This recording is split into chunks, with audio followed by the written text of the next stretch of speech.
নমস্কাৰ বন্ধুসকল, মই আপোনালোক সকলোকে আছামিজ বাস্তু চেনেললৈ স্বাগতম জনাইছোঁ। বন্ধুসকল, মোৰ নাম গোবিনাথ শৰ্মা, এষ্ট্ৰ বাস্তু এক্সপাৰ্ট নিউমেৰলজিষ্ট। বন্ধুসকল, আপোনালোকৰ সুবিধাৰ্থে মই চেনেলটোত বাস্তুৰ সম্পৰ্কে, সংখ্যাতত্ত্ব সম্পৰ্কে, জ্যোতিষৰ সম্পৰ্কে, তাৰ লগতে তন্ত্ৰৰ বিভিন্ন প্ৰয়োগৰ ভিডিঅ'সমূহ আপলোড কৰি থাকোঁ। আপোনালোকৰ বিভিন্ন সমস্যা, সেয়া লাগে আৰ্থিক সমস্যা হওক, সম্পৰ্কত কিবা সমস্যা হওক, ৰোগ ব্যাধিৰ সমস্যা হওক, বাস্তুৰ সমস্যা হওক, যিকোনো ধৰণৰ সমস্যাৰ সমাধানৰ উপায়সমূহৰ সম্পৰ্কে মই এই চেনেলটোত আপোনালোকৰ লগত আলোচনা কৰি থাকোঁ। গতিকে অনুগ্ৰহ কৰি আপোনালোকে যদি মোৰ চেনেলৰ ভিডিঅ'সমূহ চাই ভাল লাগে, অনুগ্ৰহ কৰি মোৰ চেনেলটো ছাবস্ক্ৰাইব কৰিব, ভিডিঅ'সমূহ লাইক কৰিব, কমেণ্ট কৰিব। আপোনালোকৰ এটা ছাবস্ক্ৰিপশ্যনে আমাক এই ধৰণৰ ভিডিঅ'সমূহ আপোনালোকৰ কাৰণে লৈ আহিবলৈ সাহস প্ৰদান কৰে, আমাক প্ৰেৰণা যোগায়।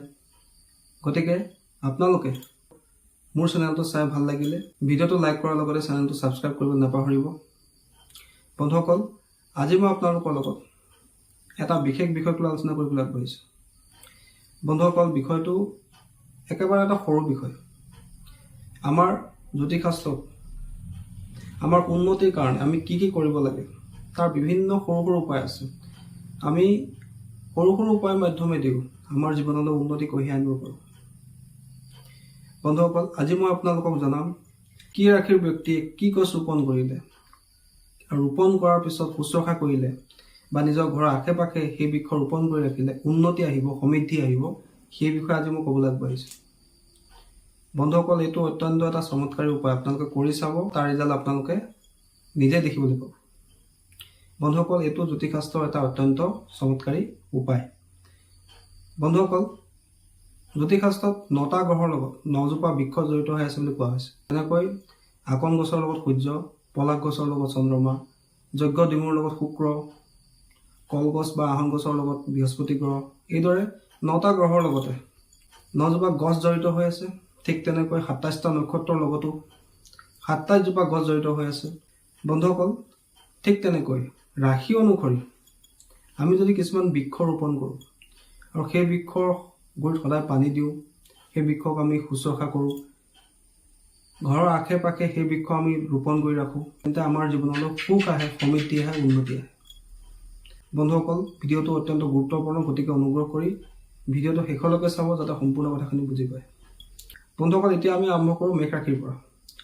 বন্ধুসকল, মেষ ৰাশিৰ ব্যক্তিসকলে নিজৰ উন্নতি সমৃদ্ধিৰ কাৰণে ৰঙা চন্দন, ডালিম, নেমু, তুলসী, আমলখি আৰু আম এইকেইজোপা বৃক্ষ তেওঁলোকে ৰোপণ কৰিব লাগে আৰু এই বৃক্ষৰ গুৰিত সদায় পানী দিবও লাগে, শুশ্ৰূষা কৰিব লাগে।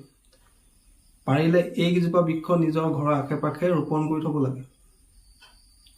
এনে কৰিলে তেওঁলোকৰ জীৱনলৈ উন্নতি আহে, সমৃদ্ধি আহে, তেওঁলোকৰ জীৱনৰ ভাগ্যৰ দুৱাৰ খোল খায়।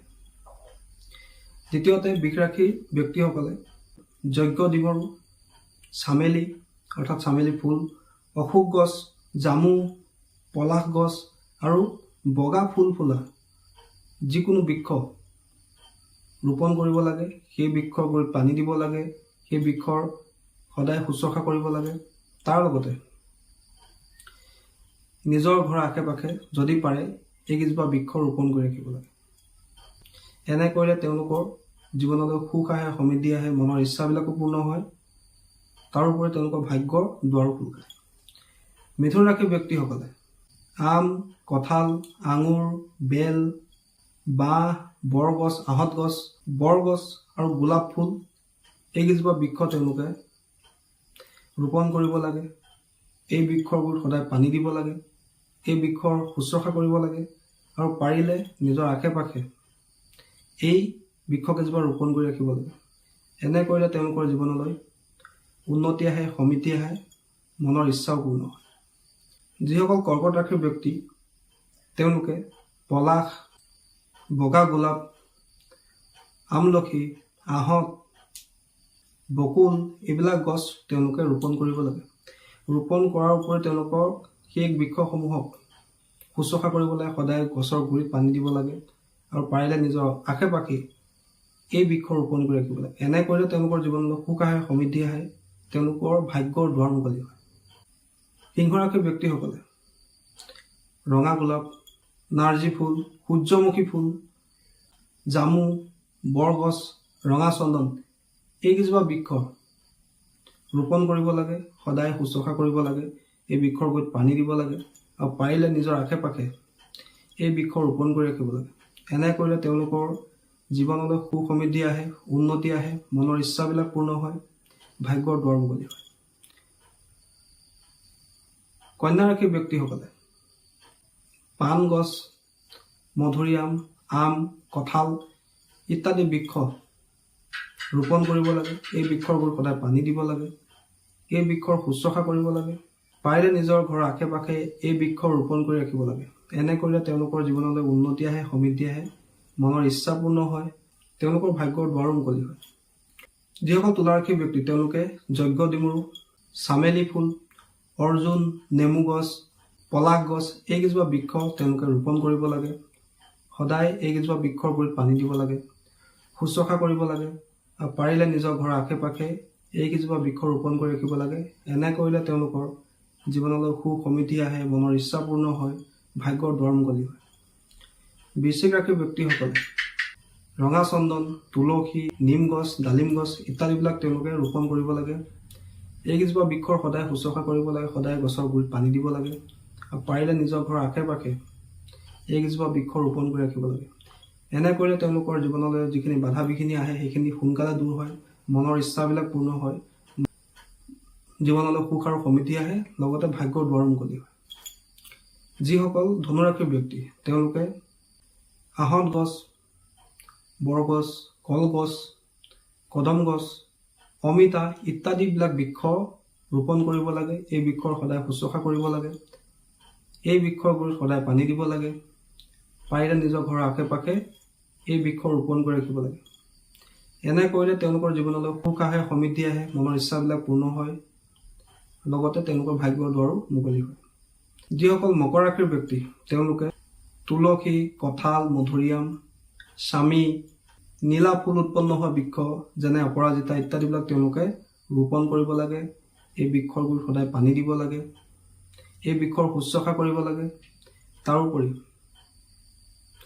তেওঁলোকে নিজৰ ঘৰৰ আশে পাশে এই বৃক্ষ ৰোপণ কৰি ৰাখিবলৈ চেষ্টা কৰিব লাগে। এনে কৰিলে তেওঁলোকৰ মনৰ ইচ্ছাবিলাক পূৰ্ণ হয়, জীৱনত বাধা বিঘিনিবিলাক দূৰ হয়, সুখ সমৃদ্ধি লাভ হয়, তাৰ লগতে ভাগ্যৰ দুৱাৰো মুকলি হয়।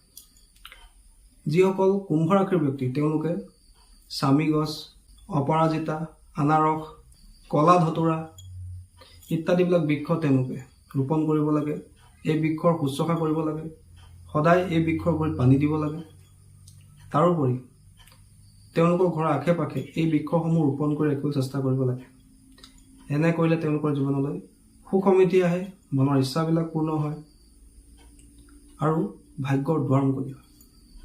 বন্ধুসকল, যিসকল মীন ৰাশিৰ ব্যক্তি তেওঁলোকে আহঁত গছ, বৰগছ, কলগছ, অমিতা, নিম গছ ইত্যাদিবিলাক বৃক্ষ তেওঁলোকে ৰোপণ কৰিব লাগে। এই বৃক্ষৰ শুশ্ৰূষা কৰিব লাগে। সদায় এই বৃক্ষৰ গুৰিত পানী দিব লাগে, আৰু ঘৰৰ আশে পাশে এই বৃক্ষসমূহ ৰোপণ কৰি ৰাখিবলৈ চেষ্টা কৰিব লাগে। এনে কৰিলে তেওঁলোকৰ জীৱনলৈ সুখ সমৃদ্ধি আহে, মনৰ ইচ্ছাবিলাক পূৰ্ণ হয়, তাৰ লগতে ভাগ্যৰ দুৱাৰ মুকলি হয়। বন্ধুসকল, এইদৰে আমি ৰাশি অনুসৰি বৃক্ষ ৰোপণ কৰিব লাগে, আৰু সেই বৃক্ষৰ সদায় শুশ্ৰূষা কৰিব লাগে। এনে নহয় যে গছ কেইজোপা ৰোপণ কৰিলে আৰু তাৰপিছত আপোনাৰ দায়িত্ব শেষ। গছ কেইজোপাক আপুনি সদায় শুশ্ৰূষা কৰিব লাগে।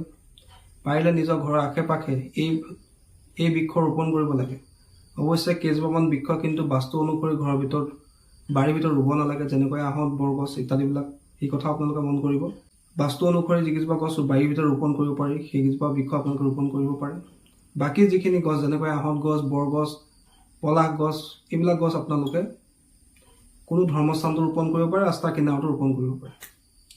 বন্ধুসকল, এইদৰে আপোনালোকে বৃক্ষ ৰোপণ কৰি বৃক্ষৰ শুশ্ৰূষা কৰাৰ মাধ্যমেদি আপোনাৰ জীৱনলৈ উন্নতি কঢ়িয়াই আনিব পাৰে। বন্ধুসকল, এইটো এটা অত্যন্ত পৰীক্ষিত চমৎকাৰী জ্যোতিষ শাস্ত্ৰৰ উপায়। এইটো মই কোৱা উপায় নহয়। বন্ধুসকল, আপোনালোকে এই প্ৰয়োগটো এবাৰ কৰি চাওক। এই বৃক্ষ ৰোপণ কৰি শুশ্ৰূষা কৰি চাওক। ইয়াৰ পৰা আপোনালোকে নিশ্চয় ভাল ফল লাভ কৰিবই কৰিব। আশা কৰিছোঁ আজি আপোনালোকে গম পালে যে ৰাশি অনুসৰি আমি কি বৃক্ষ ৰোপণ কৰিব লাগে, কি বৃক্ষৰ শুশ্ৰূষা কৰিলে, কি বৃক্ষ ৰোপণ কৰিলে আমাৰ জীৱনলৈ সুখ সমৃদ্ধি আহে, সেই বিষয়ে আপোনালোকে গম পালে। আশা কৰিছোঁ আপোনালোকৰ এই ভিডিঅ'টো চাই ভাল লাগিলে। যদি ভাল লাগিলে অনুগ্ৰহ কৰি ভিডিঅ'টো লাইক কৰি দিব, কমেণ্ট কৰিব, আৰু মোৰ চেনেলটো ছাবস্ক্ৰাইব কৰিব। ধন্যবাদ।